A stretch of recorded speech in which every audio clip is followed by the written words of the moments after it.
esta noche por medio de Bertucci. Venga, hijo. Un aplauso al hombre de Dios. Te aman, santo. Aleluya. Amén. Para Jesús. Amén. Yo le trato de convencerlo. Vente para acá, de esos chavistas allá solos. No, pero el hombre está comprometido con un país que él ama de corazón. Amén. Hijito, hasta la medianoche. Amén. Amén. Denle ese aplauso a Jesús, por favor.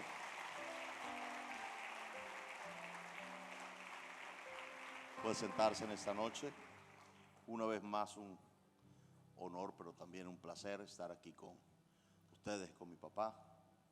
Paso muy buen tiempo con él y quisiéramos tener más tiempo, pero como él acaba de decir, estamos comprometidos con lo que Dios nos llamó a hacer. Y nuestro compromiso va más allá de nuestros deseos personales o satisfacciones. Uno llega a amar lo que hace para Dios y llega a desconectarse de lo que alguna vez fue algún tipo de sueños o de metas, que lamentablemente, digo lamentable porque es la influencia mayor que tienen la próxima generación de ministros, un evangelio comercial, un evangelio que defiende intereses personales, un evangelio que no busca la gloria de Dios, un evangelio que no tiene poder y un evangelio que solamente busca controlar y manipular las masas. Sin embargo, todavía hay voces que se levantan en el mundo y que predican el evangelio de Jesús. Lo predican con palabras, pero lo predican con hechos. Lo predican con sus vidas. Y siempre habrá los que tiran piedras porque aparentemente creen que es su oficio. Sin embargo, como una vez lo dije, león no caza ratón.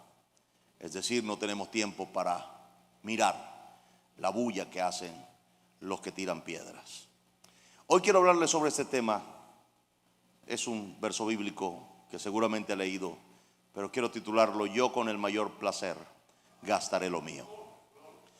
Y voy a usar el verso bíblico que así exactamente empieza en 2 de Corintios capítulo 12, verso 15.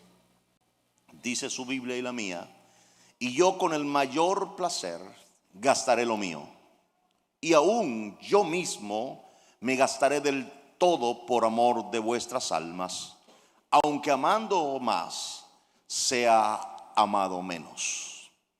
Vamos a comenzar a entender el contexto de quien escribe este verso. Cualquiera que piensa que Pablo era un pelao está equivocado. Para empezar, Pablo no era cualquier persona y era un hombre que Dios llamó, muy ocupado por cierto, y le entregó más tarea y responsabilidad que a los otros 12 apóstoles. Ahora, el asunto es que no ha pasado la vigencia de este verso. Hoy día, preocupantemente, el evangelio que mayormente recibimos, especialmente por televisión o cadenas de televisión cristianas, es un evangelio, como le dije, absolutamente comercial. La gente ya no ve a Jesús como lo que es su Salvador, sino que lo quieren ver como el Jesús servicial a lamentablemente deseos muy personales: mi carro, mi casa, mi familia, mis metas. Y créanme que no va a ser también un mensaje muy emocionante, pero es un mensaje muy importante. Ahora bien, el asunto es que en medio de este caos espiritual que vive el mundo, porque no solamente está en un país o en otro, puede ser que en un país esté más profundo, en otros menos profundo, pero el mundo entero vive un caos espiritual. Sigo pensando que el mayor caos que tiene el mundo no es político ni es económico, es espiritual. Y como es espiritual, usted no puede pelear en la arena de lo natural y querer contender con lo espiritual desde ahí. Usted pelea en la arena de lo espiritual con lo espiritual y pelea en la arena de lo natural con lo natural. Es decir, el problema que tiene la humanidad hoy día es de carácter espiritual y solamente puede ser atendido de forma espiritual. Pero entonces, ¿qué pasa cuando la sal deja de ser sal? ¿Qué ocurre cuando la luz deja de ser luz? Tal vez usted no ha entendido este verso, pero la luz disipa las tinieblas y la sal preserva. Y si la iglesia no preserva la sociedad donde está, no sirve de nada. Sencillamente se limita a un local, se limita a un lugar, su influencia es poca. Como he visto en algunas naciones que se jactan de tener 60 o 70% de cristianos en su sociedad, pero no son reino porque no son influencia. El reino es la influencia del rey prácticamente. Y si Jesús no influencia la sociedad, no tendremos otra sociedad. ¿Alguien está claro con esto? Ok. Ahora vamos a hablar de Pablo. Pablo no era cualquier hombre, Pablo era un ciudadano romano.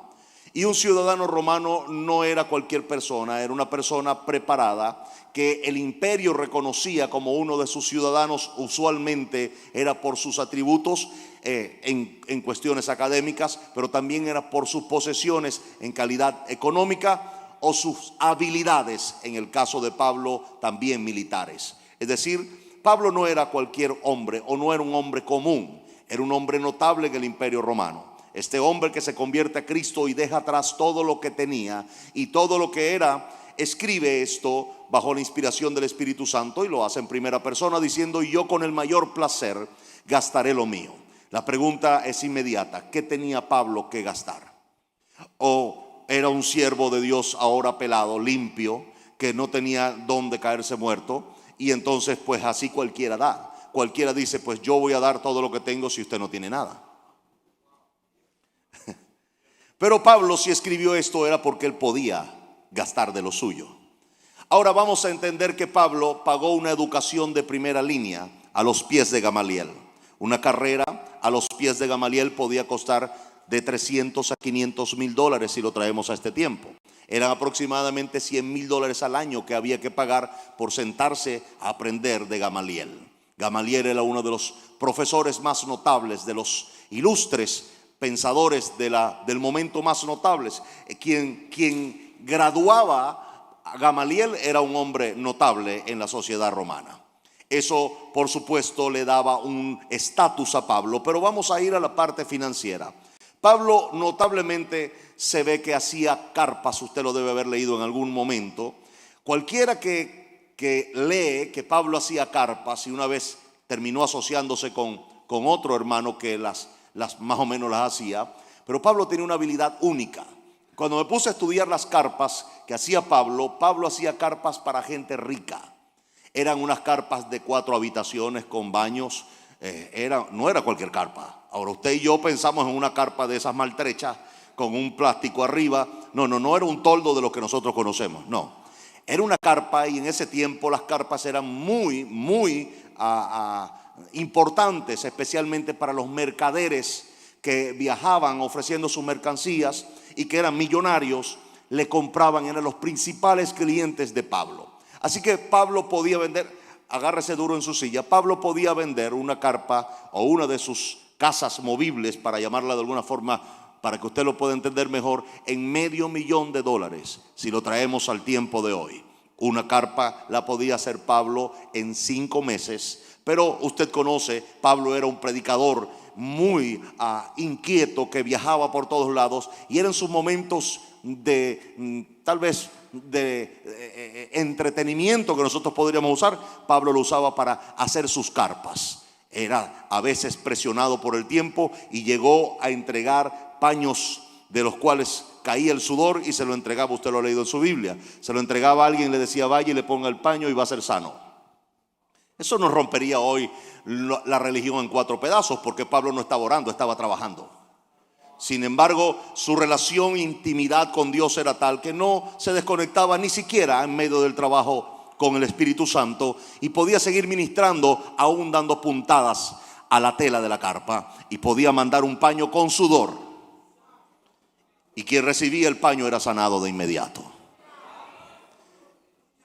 Así que Pablo vendía una carpa en $500,000. Por eso Pablo no solamente escribió esto, sino también dijo: por eso hago lo que es bueno con mis manos, para proveer para mi necesidad y para los que tienen necesidad. Pablo podía darse el lujo de dar ofrendas, de mantener iglesias y de repartir mucho dinero. Así que Pablo, al final del día, cuando cobraba su carpa y repartía su dinero, usualmente su dinero era usado para una sola cosa: para la extensión de la predicación del evangelio de Jesús y para la manutención de algunos siervos e iglesias que él mismo había fundado. Es decir, en vez de Pablo beneficiarse de las iglesias, Pablo aportaba a las iglesias.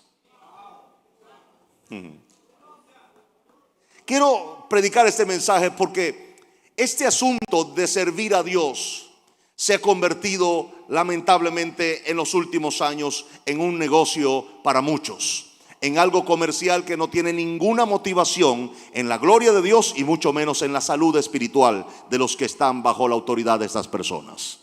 Y créame que no estoy aquí para ofender a nada ni a nadie. Estoy aquí solamente para dejar claro un precedente. Tiene que venir una nueva raza de ministros que puedan hacer que esto cambie diametralmente, dramáticamente, y que la iglesia tenga la oportunidad de ser desarrollada de manera integral.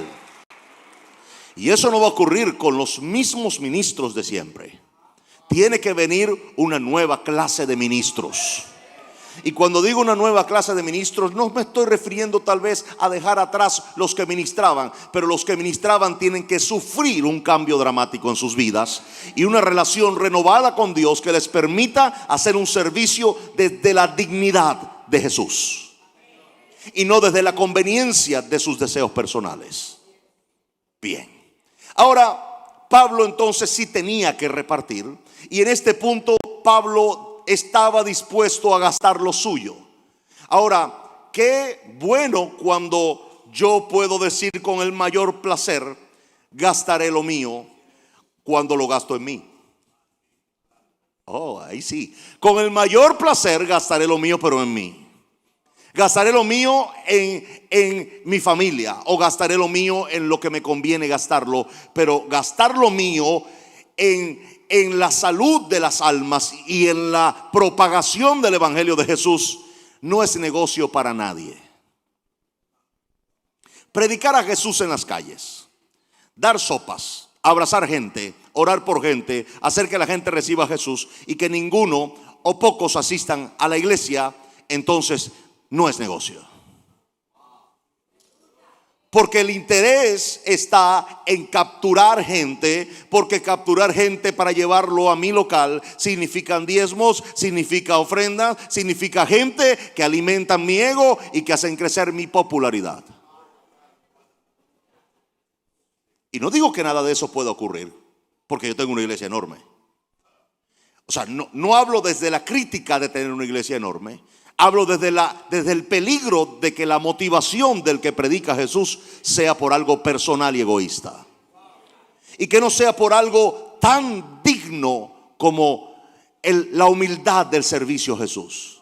Donde solamente buscamos su gloria. Y que al final del día, créame, la eternidad se acerca más a nosotros. Un día más que pasa para usted es un día menos que usted tendrá para vivir en esta tierra y un día menos para llegar al cielo. Así que es bueno dimensionarnos a la eternidad. Cuando usted se dimensiona a la eternidad, usted puede dejar atrás muchas cosas que si usted no se dimensiona a ella, sino que se dimensiona para vivir en esta tierra, jamás podrá dejarlas a un lado.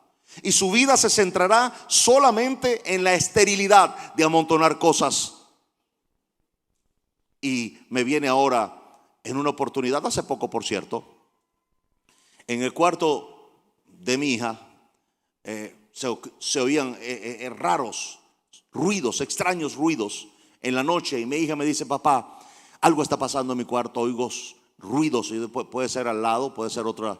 Me dice: no, es adentro del cuarto, yo los oigo adentro, especialmente en las noches, después de la medianoche. Claro, mi hija lo puso todo espiritual y dijo: nada, esto es un demonio que llega a las 12 de la medianoche y jurunga las cosas. Y me dice: papá, yo oigo esa cosa jurungando y moviéndose en el lugar.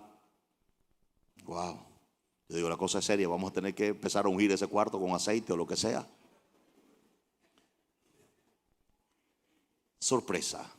Estaba limpiando una persona el cuarto y en un rincón que casi nunca limpiaba, aló la cama un poco y ve un rincón y consigue una rata. Pero esa rata tenía ganchitos de cabello, tenía metras, tenía toda cosa que brillaba o que parecía interesante. La rata la tenía en el rincón. Y entonces lo que hacía la rata en la noche era trabajar arduamente para juntar cosas en su rincón con ella, donde dormía seguramente viendo las cosas, y tenía paz la rata mientras veía las cosas en el rincón. La rata logró amontonar muchas cosas para ser una rata. Pero le voy a decir algo que me enseñó esa rata.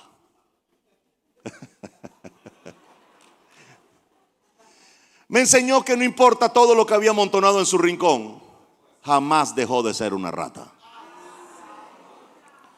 Nada de lo que arrinconó cambió su condición, y nada cambió menos su corazón. ¿Podría yo llamar una rata rica? Qué triste que el mundo esté detrás de una carrera tan infructuosa como esa. Pero lo que más preocupa es que la iglesia entre en ese mismo carril o en esa misma vía. Y que la iglesia llegue a pensar que mientras más tiene, es más exitoso. Porque eso es una condición errada y un concepto errado de lo que es la verdadera prosperidad. Nadie está diciendo que hay que hacer un pobre pelado, nadie está diciendo que hay que hacer un voto de pobreza, pero sí le estoy diciendo que si la motivación de la iglesia y de los líderes de la iglesia no es conforme a la de Jesús, que no compró nada mientras que estuvo en la tierra, no necesitaba comprarlo porque él era el dueño de todo. ¿Para qué él iba a comprar algo? Él estaba pasando por la tierra por 33 años y luego vivir la eternidad de donde venía, en el cielo. Y cada vez que voy a un lugar, cuando estoy de paso, por supuesto estoy en un hotel o estoy en casa de mi papá, cuando llego al lugar, al cuarto donde me voy a quedar, no me preocupo por cómo está organizado, ni cómo está decorado, ni si tiene un cuadro de este lado o tiene un cojín del otro, porque en practicidad voy a durar 4, 5 días, 3 días. No me voy a quedar mucho tiempo en el lugar. Así que usted no le presta atención a todo lo que hay en el lugar. Mientras que sea cómodo, usted se queda sin problemas y no cambia el sitio. Porque tiene la percepción de que su paso por el lugar son 3 o 4 días. Pues déjeme decirle que el paso por este lugar en la tierra son 70, 80, 90 o 100 años. Y delante de la eternidad es nada. Simplemente estamos de paso por esta tierra porque nuestra ciudadanía es del cielo y para eso nos debemos preparar. Pablo estaba dispuesto a gastárselo todo en lo que era importante para él, en su prioridad, que eran las cosas de Jesús. La predicación del mensaje de Jesús, la voluntad de Jesús, alegrar a Jesús. La relación de Pablo con Jesús no era romántica, no era nominal, era devocional. Él tenía una relación con Jesús donde él tenía la última palabra y donde él esperaba agradar el corazón de Jesús. Por esa razón, en primer lugar, Pablo sabía que su permanencia en la tierra era temporal, y en segundo lugar sabía que amontonar cosas en la tierra no iba a servirle de nada. Y vuelvo a repetir que no es que estoy predicando esta noche un mensaje para que la gente sea pobre, no. Pero si la paz se la está quitando la falta de dinero, usted tiene que regresar a los brazos de Jesús. El dinero no puede ser el motor de mi paz. El dinero no puede ser la base de mi seguridad y de mi confianza. Que si tengo en una cuenta o no tengo en una cuenta, si tengo paz, si no tengo estoy ansioso o desesperado. Mi paz no depende de cuánto tengo afuera, sino de cuánto tengo adentro. Y eso es un principio de Cristo en los creyentes. Pablo no vivía a veces así. Pablo vivió su vida después de esa manera.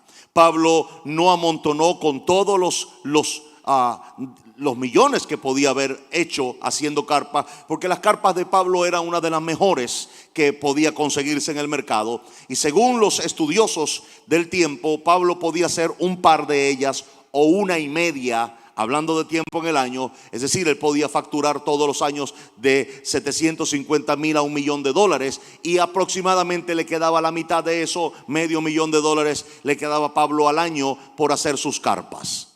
Es decir, Pablo sí tenía dinero para repartir. Él sí tenía moral para escribir que con el mayor placer él se gastaba lo suyo, porque él tenía que gastar. Ahora bien, dejando claro que Pablo sí tenía que gastar, tenemos entonces que venir a la realidad de lo que hoy es la iglesia y lo que hoy es la sociedad sin Cristo.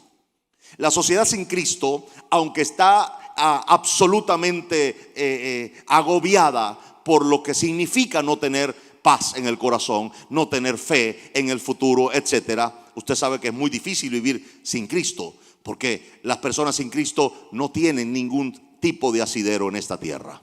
Ahora, en este punto el problema es la imagen que está teniendo la gente fuera de nosotros. Y alguna persona podría decir: eso no importa. Claro que importa. A Jesús le importó. Jesús dijo un día a sus discípulos: vamos, quiero que me diga qué dice la gente afuera que soy yo. O sea, a Jesús le preocupaba la imagen que él tenía o que la gente tenía de él, y se la preguntó a sus discípulos. Eso deja claro que Jesús sí le preocupaba la imagen de lo que la gente tenía afuera de él. Él le pregunta a sus discípulos, y lamentablemente ninguno de ellos pudo acertar. Algunos dicen que tú eres un profeta, otros dicen que eres un maestro, otros dicen que el Elías que había de venir. Es decir, todos tenían una imagen de Jesús que ninguno de los que hablaron en ese momento se correspondía a la verdadera imagen de Cristo.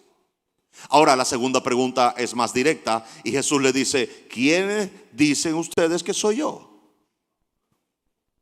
Entonces, cuando usted suma y hace matemática espiritual, se da cuenta que Jesús le está diciendo a sus discípulos: la imagen que la gente tiene afuera de mí es la que ustedes están dando. Porque la gente dice afuera que yo soy un profeta, la gente dice afuera que soy el Elías que había de venir, la gente dice afuera que soy un maestro. Ahora, ¿quién dice que dicen ustedes que soy yo? Y sorprendentemente lo lee después en su casa. Ellos dijeron prácticamente lo que decía la gente afuera. Entonces, lo que la gente decía fuera de Jesús y la imagen que la gente tenía fuera de Jesús era lo que los discípulos proyectaban de Jesús afuera. Le voy a decir algo: nunca la sociedad conocerá un Jesús diferente al que la iglesia le proyecta. Voy a volver a repetir eso: nunca la sociedad podrá ver a un Jesús diferente al que la iglesia le proyecta. Si la iglesia lo que proyecta es un Jesús mercantilista que siempre está buscando amontonar para tener, eso es lo que la gente va a tener afuera.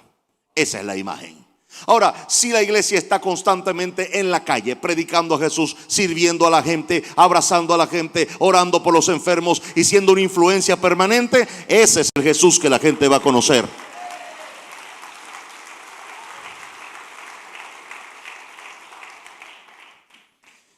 Había una percepción en Pablo de una preparación para la eternidad que no muchos tienen hoy. Y lo segundo que debo decirle es que Pablo definitivamente empezó a desconectarse de las cosas del mundo.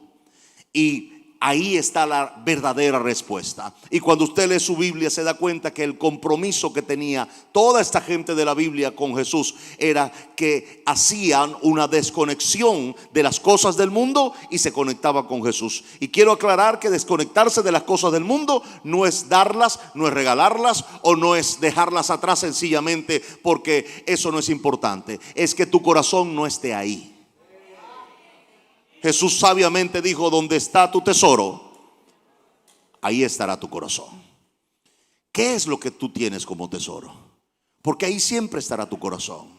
Si tu tesoro son las cosas, entonces ahí estará tu corazón. Si tu corazón es la predicación del evangelio, ahí estará tu corazón. Si tu importancia principal está en las cosas eternas, ahí estará tu corazón.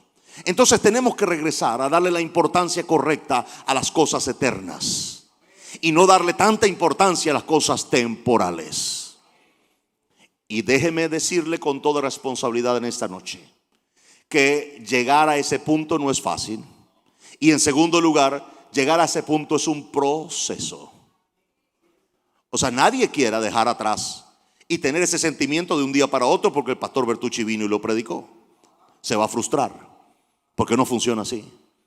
Funciona cuando usted hoy oye este mensaje y dice: yo quiero empezar a amar y a tener importancia principal en las cosas eternas, y empieza en un proceso de desconexión de lo temporal y conexión con lo eterno. En ese proceso usted no va a dejar de tener cosas, porque son las añadiduras y vienen. Pero las cosas nunca lo tendrán a usted. Usted podrá dejar cosas, dar cosas, tenerlas o no. No será importante para usted. Si las tiene, la disfruta, pero si no las tiene, no se amarga. Si las tiene, la comparte. Si las tiene, usted sencillamente las disfruta y puede disfrutarlo con otros, porque usted no se apega a esas cosas. Y para ser honestos, son las personas que más califican para tener cosas. Es contradictorio de ninguna manera. Es principios bíblicos. Han estado ahí siempre. Pero no me conviene como líder predicarlo. Porque si lo predico como líder y mi gente se me desconecta de lo temporal, entonces puedo correr el riesgo de que entonces yo deje de ser importante financieramente para los que influencio. Eso puede terminar en que las ofrendas no llegan. Eso puede terminar, en el tiempo que el proceso lleva para que una persona se desconecte de lo material. La gente llega a perderle toda importancia a la parte metálica, por llamarlo de alguna forma. Pero es la única manera de obtener cosas. Y es la única manera de que la visión de evangelismo, de servicio y de influencia pueda crecer financieramente. Porque mientras que el pueblo siga apegado a las cosas, las finanzas serán muy pocas. Pero mientras el pueblo más se desconecte de lo temporal, va a venir más cosas a su mano. Y como ya están desconectados, van a poner más en la visión de la eternidad, de la salvación y del servicio. Y va a haber mucho más dinero para poder entonces traer a Jesús por segunda vez. Porque olvídese de astros y olvídese de conexiones del tiempo, de los planetas y de estas cosas. Porque hay una sola señal para que Jesús venga por segunda vez, y será predicado este evangelio del reino en toda nación y en toda lengua, y entonces vendrá el fin. No va a venir antes que eso ocurra. Así que una de las cosas que va a suceder en los próximos, y no estoy profetizando ni nada de eso, pero debe suceder en los próximos años, es un gran avance de la parte evangelística a nivel mundial. Y para eso se requiere mucho dinero, pero para eso se requiere mucha gente. O sea, debe haber un posicionamiento de la iglesia. Debe venir. No podemos seguir siendo la gente del rincón. Primero, porque no es nuestro llamado. Segundo, para los que a veces me critican porque nosotros publicitamos lo que hacemos y me mandan mensajes: que no sepa tu derecha lo que hace tu izquierda. Y yo no sé si ellos leen su Biblia o nada más se aprenden un verso y con eso quieren cortar a todo el mundo. Pero mi Biblia también dice, claro que eso lo dice, pero se refería a otra cosa en el contexto. Pero sí le puedo hablar que en el contexto sí se refería cuando Jesús dijo: para que la gente vea sus buenas obras, para que la gente vea sus buenas obras y glorifiquen a vuestro Padre. ¿Y en qué contexto está eso? No se pone un candelabro debajo de la mesa, sino sobre la mesa para que alumbre todo el cuarto. Es decir, esto tiene que ser influyente. ¿Alguien dice amén a eso en esta noche? Tiene que ser influyente. No hay otra manera de que se ponga sobre la mesa. Por eso somos la luz para disipar tinieblas. Y como le dije, somos la sal para preservar la sociedad. Si no hay un avance sustancial del evangelio de Jesús en la sociedad latinoamericana y mundial, va a haber mucha más descomposición.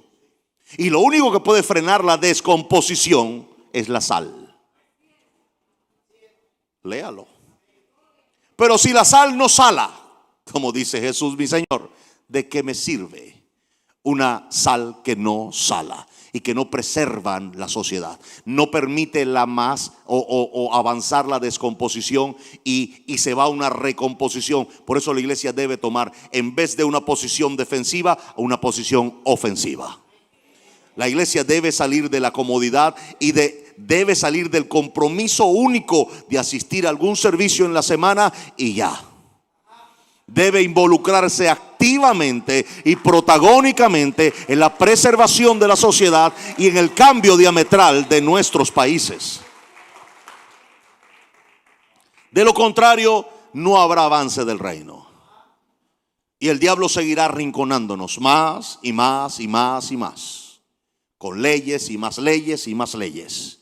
Y cuando vayamos a ver, estamos arrinconados con leyes. Pero eso es un futuro que no va a suceder. Pero ha sucedido hasta ahora.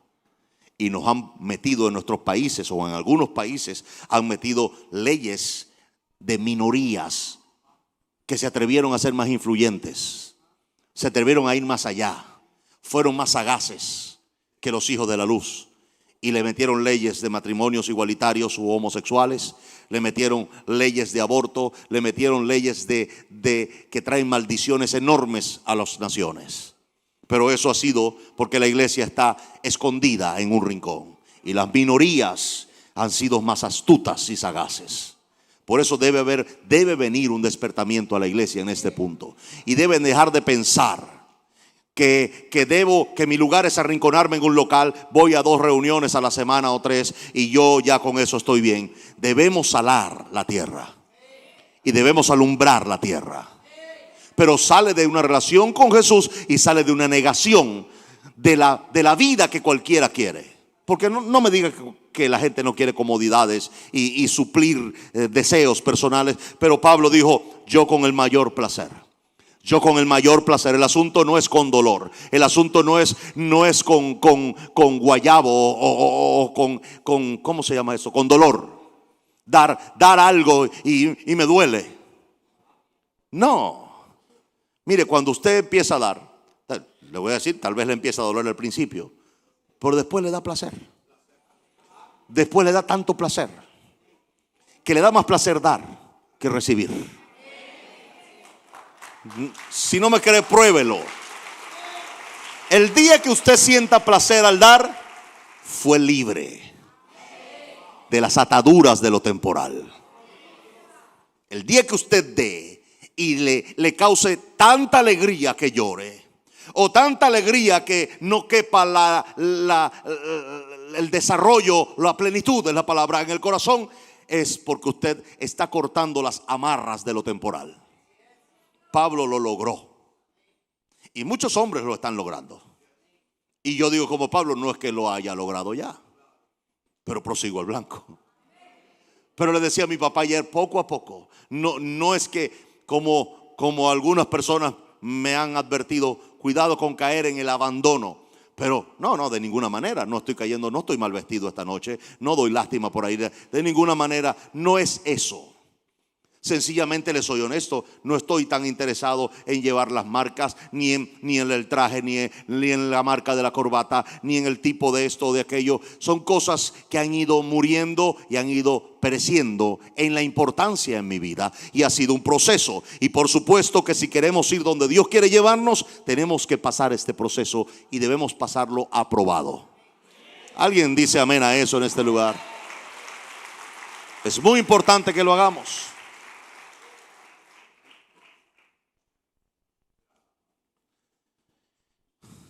Me llaman pastores en mi país y me dicen, pastor, dígame la verdad o díganos la verdad. ¿Se le ha ido gente? Mucha. 2,700 y algo de personas de nuestra iglesia se han ido a otros países. Entre esa gente, los que se han ido son los que tenían mejores recursos para irse, y son por consiguiente los que tal vez daban un poco más que los que no podían ni siquiera juntar dinero para un pasaje.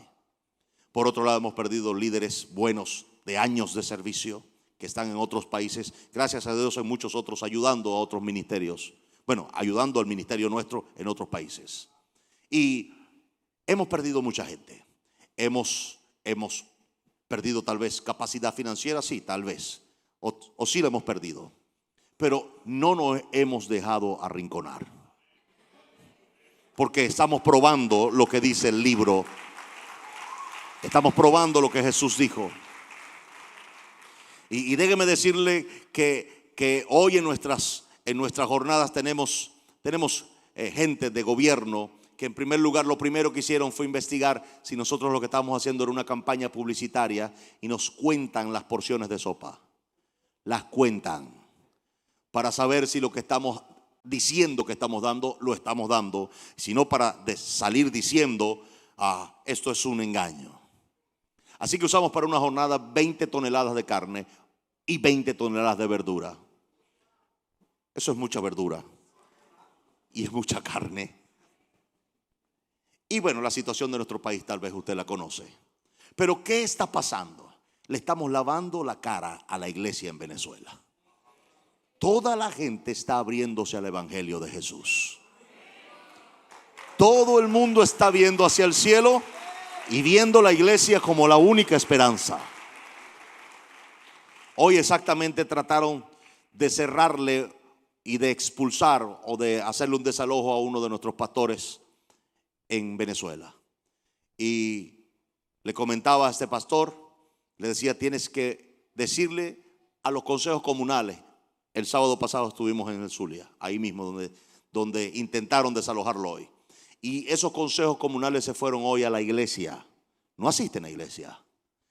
Y se enfrentaron a las autoridades que querían desalojar al pastor, a nuestro pastor en el lugar. Y las comunidades dijeron, aquí nos vamos a matar. Pero esta gente ustedes no lo sacan. El pastor nuestro no tuvo que hablar ni una vez. Hablaron todos los consejos comunales. Y óigame lo que dijo uno de ellos, que lo oí y dije, Señor, gracias. Este hombre, tal vez con su poca capacidad verbal, dijo, mire, ninguno nos ha ayudado como esta iglesia nos ha ayudado. Ninguno nos ha extendido la mano como esta iglesia nos ha extendido la mano. Y yo nunca había querido ir a una iglesia ni oír nada de Jesús. Pero con esta gente yo empecé a oír a Jesús. Y empecé a querer oír de Jesús. Y yo antes veía a los evangélicos como unas plagas, ahora los veo con buena cara. Así que yo no voy a dejar que saquen a esta gente. Para hacer el cuento largo corto, la gente se fue avergonzada. Y le dijeron al pastor en un momento, pastor, controle esto porque se puede salir de las manos. Se asustaron. Eso indica el liderazgo que se está gestando por causa de la predicación del evangelio y del servicio de amor a la gente. Tal vez lo hemos leído, pero no nos damos cuenta. Decía o sigue diciendo su Biblia, porque sigue escrito en el libro de los Hechos, las autoridades políticas querían echarle mano a los apóstoles, pero no podían o no querían hacerlo porque tenían gracia con el pueblo. Y dice literalmente que el pueblo los amaba. Así que no los mataban porque el pueblo los amaba. Qué triste cuando el liderazgo de una iglesia es rechazado por la sociedad, porque sencillamente abandonaron sus lugares de influencia o sencillamente usaron su influencia para otras cosas que no fue para ayudar a un pueblo. En este punto es fundamental. Y le digo algo, yo poco toco, para que los pastores que están acá y los que oigan todo, poco estoy tocando las finanzas de la iglesia con esta iniciativa que es masiva y que es enorme. Estoy creyendo por cada jornada, porque la situación no da para que nuestra iglesia hoy pueda financiar, aunque es muy grande, pueda financiar semejantes actividades. Así que he creído a Dios. Comencé con 3,000 platos de sopa, la última ya fueron 300,000 platos de sopa. Hemos entregado casi 3 millones de platos de sopa en casi un año y casi 2 años. Y seguimos avanzando con esto. Y le digo algo, por supuesto, hay que dedicarse a creer por esto. Y uno deja de creer por las cosas que antes pensaba uno que era importante. Pero voy a decir algo, nada nos falta, absolutamente nada nos falta.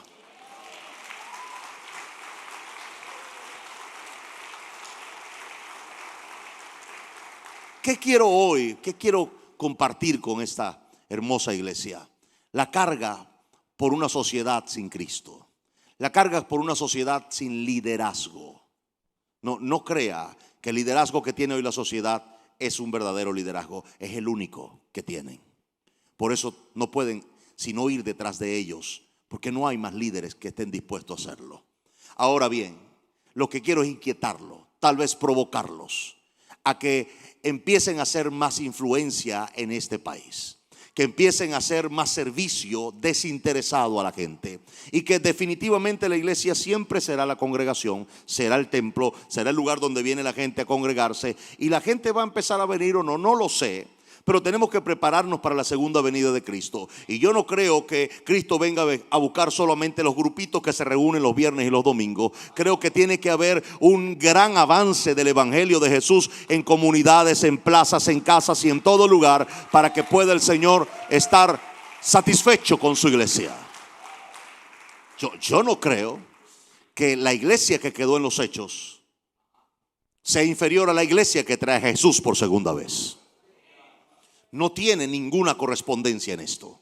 Es decir, no puede nadie tratar de decir que esa iglesia que empezó en los hechos va a ser mayor que la iglesia que él viene a buscar. No puede ser. Son 2000 no sé cuántos años de maduración, de crecimiento, de afinación que ha venido a la iglesia en todos, o debería haber sido así. Y no crea usted que esta batalla la pierde Jesús de ninguna manera. Si usted no puede pensar que el infierno va a haber que hacerle una remodelación, una ampliación, porque el diablo se va a llevar más gente. Yo no creo eso. Honestamente, no creo que el sacrificio de mi Señor Jesús vaya a ser tan ineficiente. No lo creo. Creo que va a venir un mover del Espíritu Santo, muy poderoso en todas las naciones del mundo, y que va a haber una ola de salvación masiva y que tiene que venir. Es que no puede ser de otra manera. Y la única forma de que esto ocurra es que la iglesia salga de la comodidad del templo. Que la iglesia empiece a organizar la sociedad común con una influencia clara, cristiana, de valores, de fe. Es decir, no es perder la identidad de la iglesia en la sociedad, sino hacer que la sociedad se convierta en iglesia. Son dos visiones diferentes. Absolutamente diferente. En nuestras reuniones o nuestras jornadas, por primera vez empecé a orar por enfermos. Y empecé a orar de forma abierta. Y la mayoría o todo el mundo que asiste a estas actividades no asisten a iglesias y definitivamente no son para nada cristianos evangélicos como los que conocemos. Sin embargo, es sorprendente el respeto. Es sorprendente cómo todos levantan sus manos y muchos comienzan a llorar al orar. Y me di cuenta que no se va más allá porque la iglesia no ha ido más allá. Jesús, mi Señor, dijo algo muy claro. Y Jesús dijo, es necesario o es importante que vayamos y prediquemos. Dijo en una oportunidad a otros lugares. La prioridad de Jesús es la predicación. Y lo segundo, salgamos a buscar. Jesús era el que esperaba en la sinagoga de ninguna manera. Jesús era el que iba a buscar a la gente, sin importarle la sinagoga. Déjeme decirle más claro, el 90% del ministerio de mi Señor Jesús se hizo en la calle, no se hizo en la sinagoga. Lo que quiero es decirle que en un momento la iglesia debe ser el componente más influyente en la sociedad de cualquier país latinoamericano o del mundo. Y para esto tiene que haber líderes que se atrevan a hacerlo, que tengan atrevimiento al hacerlo. Una de las cosas que nuestros pastores en Venezuela empezaron a decirme era que no tenían las finanzas para hacer esas cosas. Entonces, claro, al tener nosotros una iglesia grande, se relaciona la iglesia grande con eventos grandes y tal vez tenga alguna relación. Pero hay algo que empecé a probar. Dije, bueno, si esta es la voluntad de Dios, en primer lugar, y si esto es definitivamente puro en lo que estamos haciendo, debe empezar a salir dinero para esto, que no salga de las arcas de la iglesia. Y no debe salir porque no puede en las dimensiones que estamos hablando que salga de la iglesia. Así que empecé a creer por esto. Al principio fue un poco tímido. El carnicero mandaba 100 kilos de carne. El verdurero mandaba 100 kilos de verdura. Pero empezó a haber más verdureros y más carniceros mandando carne, más verdureros y más carniceros. Después entraron ganaderos. Hoy día las megasopas se hacen prácticamente con el apoyo de gente no asistente a la iglesia. Todo lo pone la gente no asistente a la iglesia, desde el transporte hasta todas las verduras, todas las cosas, las pone gente.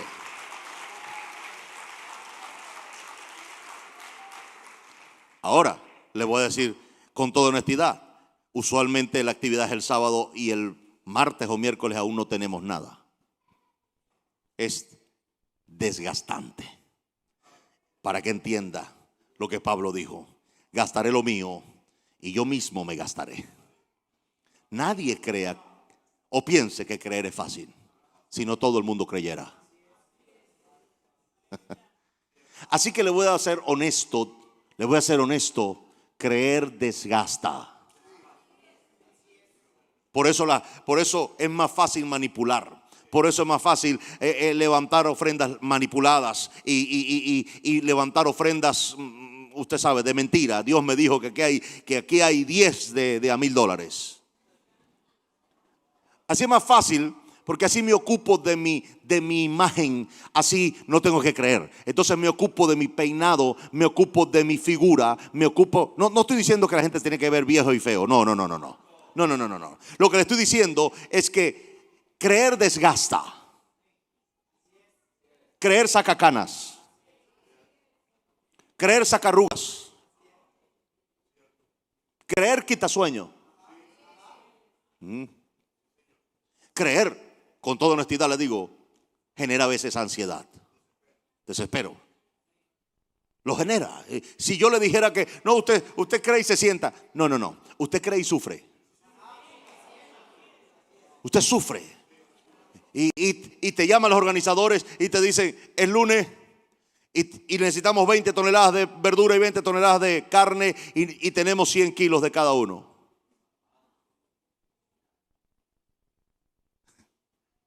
Y el que había prometido esto dijo que no lo iba a poder dar. Y el que había dicho que iba a poner esto tampoco lo va a dar. Y usted decidió creer. Usted decidió creer. Y está ahí, sufriendo, desgastándose, con canas, con insomnio. No me venga nadie a decir: no, si está creyendo, duerme como bebé. Mentiroso, no has creído. Porque el que cree sufre. El que cree se le va el sueño y tiene que creer después por dormir también. Tiene que creer después por dormir. Tiene que creer por tener paz.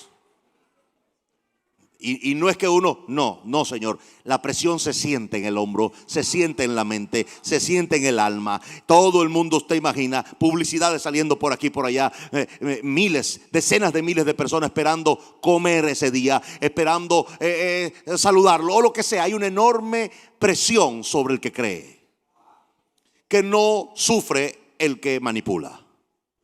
Por eso Pablo decía: estoy dispuesto a gastar lo mío y estoy dispuesto también a gastarme yo. Porque hay que estar dispuesto a las dos cosas. Esta carrera no es fácil, pero tenemos que correrla. Tenemos que hacerla. No podemos seguir cómodos en nuestro estatus o en nuestra posición evangélica. Tenemos que salir de esa mentalidad, créame. Tenemos que ir a otra línea. Vamos a leer otro verso, ya casi le termino. Pero cuantas cosas eran para mi ganancia, las he estimado como pérdida por amor de Cristo. Y ciertamente aún estimo todas las cosas como pérdida por la excelencia del conocimiento de Cristo Jesús, mi Señor, por amor del cual lo he perdido todo y lo tengo todo por basura para ganar a Cristo. Note bien que este hombre había llegado al punto de que nada le importaba.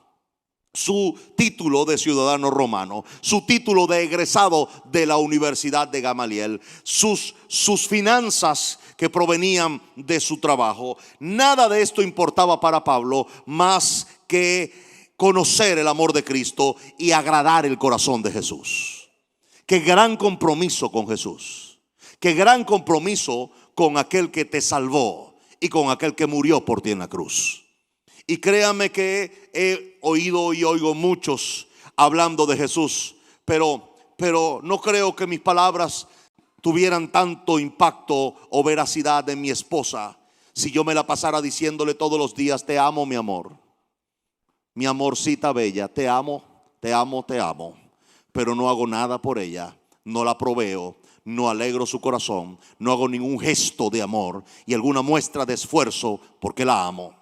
Porque el amor no solamente se habla, se muestra. Oigo tanta gente diciéndole a Jesús: te amo, pero veo a poca gente expresándoselo. Expresándole o expresarle amor a Jesús no es solamente levantar las manos, créame. Todo el mundo lo hace. Amar a Jesús o expresar amor a Jesús no es solamente llorar en su presencia.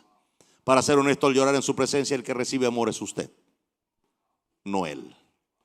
Es usted el que es inundado de amor. Es usted el que es abrazado con amor. Y usted lo recibe sencillamente. Se quebranta en su presencia porque Él, Jesús, mi Señor, siempre está dando. Estoy hablando de dar más allá. Estoy hablando de exceder nuestros límites y exceder nuestras formaciones religiosas para dar. Siempre pensamos que el dar solamente se limita a dinero. Pues solamente no se limita a dinero. Se limita, o no se limita, sino que se extiende a dar su vida y su servicio. Veo jovencitas muy bien parecidas atendiendo gente en condición de calle en mi país. Y no me impresiona tanto el servicio que hacen, me impacta mucho, sino la cara y el amor con que lo hacen. Puedo ver a estas niñas llorando frente a un pie lleno de mugre y unas uñas largas. Y puedo ver las lágrimas en sus rostros cuando ven y salen de estas duchas que hemos implementado, un poco rudimentaria, pero ahí bañamos y atendemos 2,000, 3,000, 4,000 personas, a la mitad niños. Y es sorprendente, doloroso, pero lo hacemos para Jesús. Y muchos reciben a Jesús, otros se van sin recibirlo, pero se van con la marca de que le hicimos un servicio de amor, sin interés más que el que dijo Jesús: a mí me lo hacen. Creo que tenemos que regresar a esa practicidad cristiana, a esa practicidad que revolucionó el tiempo de Roma, que revolucionó el punto tanto que los primeros en abolir la esclavitud fueron los cristianos. Es más, la esclavitud en el Imperio Romano la abolió el pueblo cristiano y la tuvo que abolir el Imperio Romano por la presión de la iglesia cristiana. Esos fueron nuestros comienzos. ¿Qué pasó con nosotros? ¿Qué pasó con nuestra influencia? ¿Qué pasó con nuestra gallardía y decisión? ¿Qué pasó con nuestra capacidad de dar influencias en nuestras naciones al punto de dirigir un país a los mejores lugares? Eso tiene que volver a suceder. Dice al final mi Biblia, y por eso lo hacemos: porque Dios no es injusto para olvidar vuestra obra y el trabajo de amor que habéis mostrado hacia su nombre. Y repito, todo el servicio que hacemos con el Evangelio cambia. Todo el servicio que hacemos como iglesia cristiana en Venezuela, y debe ser igual en Panamá y en cualquier otro país, debe hacerse por amor a su nombre. El servicio debe ser al nombre de Jesús. Él debe llevarse toda la gloria. Y al final del día, hacer el nombre de Jesús famoso debe ser la prioridad de la iglesia para los últimos tiempos. ¿Alguien dice amén en esta noche? Bien.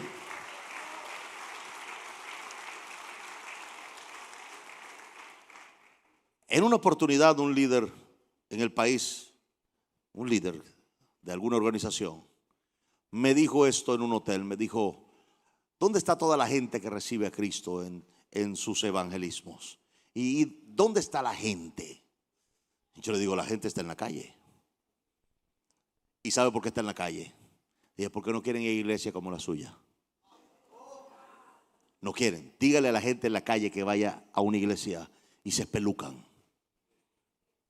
porque han sido decepcionados de la iglesia. Esto va a ser un proceso, pero hay que cumplirlo. Tenemos que volver a ser la sal de la tierra y la luz del mundo. Tenemos que volver a ser esa iglesia influenciadora. No que influenciaban, sino que eran influenciadores. que salían y todo lo que tocaban lo cambiaban, lo afectaban y llegaron a llamarle trastornadores. Esa es la iglesia de los hechos y esa es la iglesia que debe regresar a los últimos tiempos antes de Jesús. Creo eso. Espero haberle ayudado, espero haberlo bendecido. Espero verlo el domingo en este lugar en la mañana. Después vamos a hacer la ruta con mi papá a todas las demás iglesias. Empezamos en el oeste, venimos aquí, terminamos en el este. Así que voy a hacer todas las predicaciones del domingo también. Y siguiendo las pisadas de mi papá, van a ser 3 mensajes diferentes igual. Así que vine a compartir con mucha humildad lo que hay en mi corazón. No todo el tiempo es imposición de manos, no todo el tiempo es lloro y caerse. Necesitamos muchas veces ser formados, ser alertados y ser dimensionados a la visión de Dios y salir de nuestra visión personal. ¿Alguien dice amén a eso? Bien. También debo dejar claro antes de irme que lo que digo acá de lo que hacemos, lo tengo que decir, no es para que alguien me dé una ofrenda para Venezuela, ni que alguien me dé una ofrenda para una sopa. Yo quiero que usted sepa algo. Todo llega, absolutamente todo. Si nos llegan ofrendas, sí llegan ofrendas, claro que sí. Pero yo he descubierto por gracia la facilidad de acceder a los recursos de Dios. Y no tengo ninguna duda. Y por eso no ando, tal vez yo podría hacerlo, créanme, tengo ofertas de giras por Estados Unidos, de giras por algunas iglesias grandes de Latinoamérica para hacer ver nuestro trabajo y recaudar fondos. Y las intenciones de lo que me lo han propuesto no son malas, pero no es mi formación. No es la forma en que he aprendido de mi papá y del Espíritu Santo en este punto a creerle a mi Señor Jesús. He aprendido que la fe no avergüenza a mi Padre. Y he aprendido que mi fe debe potenciar y glorificar el nombre de mi Señor Jesús. Así que en cada jornada y hacemos cada vez hacemos más. En vez, que es lo que me pregunta, ¿cómo haces? Porque la gente tiende a recogerse en una crisis financiera. Algunos le llaman sabiduría, pero la fe está sobre la sabiduría en este punto. Y yo me atreví a creerle a mi Señor. Aún en esta situación difícil, no lo negamos. Estamos dando sopa en nuestra propia iglesia para alimentar los domingos a las personas y los viernes, porque hay gente en nuestra iglesia que asiste a nuestra iglesia y que están sufriendo el embate de la crisis financiera. Y estamos siendo responsables con nuestra casa, pero estamos siendo responsables con nuestro país. Y estamos dándole sopa al que necesita. Estamos dando por ahora los sábados, estamos haciendo 1 o 2 mensuales y quiero llegar a hacer una semanal. Y la idea es que en un momento tengamos la fe para alimentar a un pueblo hambriento y demostrarle a un país que sí se puede hacer con fe. Y que el que tiene poco, y esto le va a sorprender, porque siempre tenemos la idea de que el que tiene mucho puede dar mucho, pero el que tiene poco, cuando usted lo multiplica por miles, es más que el que dio uno que el que dio mucho. Y me he dado cuenta que llega una hermana con humildad, que no tiene mucho en su casa, pero teniendo 2 kilos de yuca llevó 1, teniendo 2 kilos de auyama llevó 1, teniendo 2 kilos de hueso con carne llevó 1. Y cuando usted multiplica eso por 10,000 o 15,000, son toneladas. Y así está sucediendo. No es que llegan grandes cantidades de dinero, es que llegan grandes cantidades de personas dando. Y así vamos a arruinar la escasez, dando. No hay otra manera de hacerlo. Es la única forma de arruinar la crisis en nuestro país y en cualquier lugar de toda Latinoamérica. Dando. Es común que mis hijos vengan sin zapatos. Es común que mucha gente del Evangelio Cambia regrese sin zapatos a su casa un sábado, porque se los dio a otra persona. Es común, muy, muy, muy común. Y la gente está aprendiendo a dar. Y eso es lo que estoy ocupado. Enseñarle a un pueblo a dar. Empezamos por la iglesia, pero está sucediendo algo en las comunidades. Cuando llegan con todas las ollas y llegan con toda la leña, empiezan a salir personas con bolsitas, con algún tipo de monte, algún tipo de verdura, un pedacito de carne, pero por cantidades. Así que no solamente estamos enseñando a una iglesia, sino a un país a dar. Yo le aseguro que vamos a sacar este país adelante dando, y vamos a quebrar la escasez y la crisis de esa manera, porque no hay otra forma bíblica de hacerlo. No hay otra manera bíblica de hacerlo. Yo mismo estoy involucrado de manera personal en esto. Es común que yo le diga a mi administradora: si falta algo, aquí está la cuenta o mi cuenta personal. Si hay algo ahí, agárralo. Siempre hay, gloria a Dios. Siempre hay que echarle mano a algo ahí. Y mi administradora no es sentimental con esto. Si hay que echarle mano a eso, le echa mano. Y punto, ya. Después me dice: papá, agarré tanto de ahí o lo agarré todo porque se necesitaba. Así que ya ni tengo cuentas. Es decir, no gozo de decir tengo mi cuenta. Ya se acabó, ya ni la manejo yo, ni sé claves, nada. Yo hoy no sé nada de eso. No porque no sepa, o no porque sea ¿cómo se llama? Ignorante de cómo hacerlo. Siempre lo hice yo, pero me deshice de eso. Si hay, tengo que preguntar: ¿hay algo en mi cuenta para ver si tengo para gastar en esto o usar esto? Me dicen: sí hay. A veces me dicen: no hay. Bueno, será después.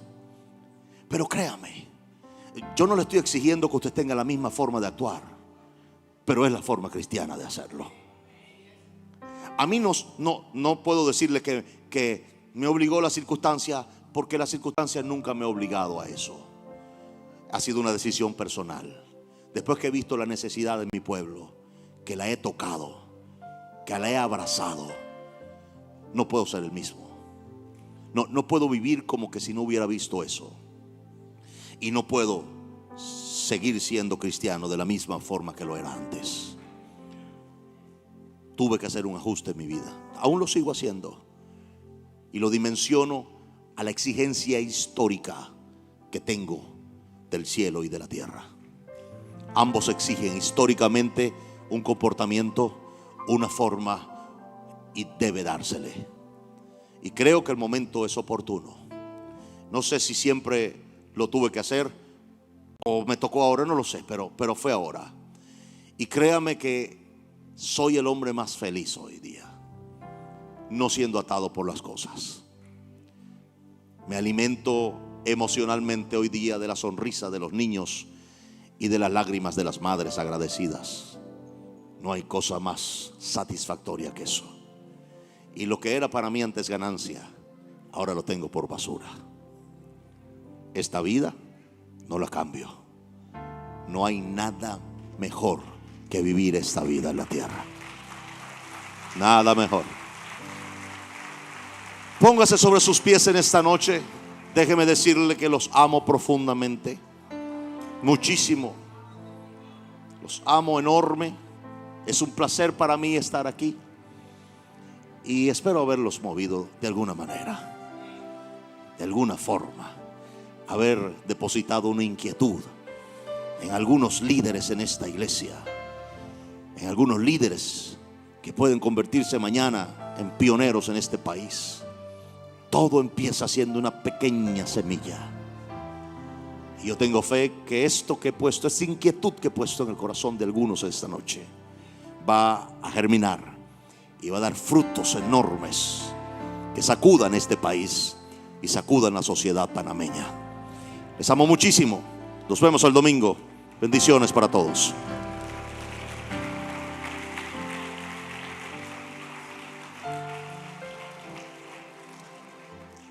Pueden sentarse, por favor.